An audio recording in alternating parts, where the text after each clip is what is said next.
Channel again. So guys, in this video we will see how to fix Netvue camera not charging and power troubleshooting guide. So guys, to fix that your Netvue camera not charging, first of all check the connection and the power source. So guys, always use the original or a high quality replacement cable and reliable power adapter, and guys avoid using plug it into the low power USB hub. Guys, you clean the port, dust and debris or moisture can block the connection. You guys gently clean the charging port with the dry microfiber cloth or the cotton swab lightly dipped into the rubbing and alcohol. Then solar panel check. If you are using a solar panel, unplug it and charge the camera via wall outlet first to confirm the camera internal battery still hold the charge and ensure the cable is securely pushed into the ports.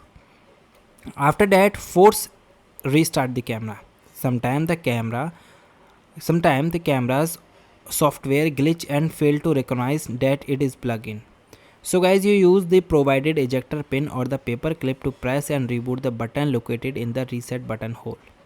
Alternatively, you use the Netvue Budify app to restart your device under your camera general settings. Then guys, check for the indicator lights. So guys, understand what the LED light mean will helps to identify the problem. Usually indicate the camera is charging. Often signify a charging error or a low battery warning. Unplug the camera, clean the contact and plug it back in securely. After that guys, perform a factory reset. If the camera continue to drain or show no charging activity, you reset it to the factory default and reconnect it.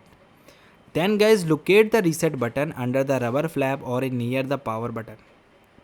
Press and hold the button for 10 seconds until the camera reset.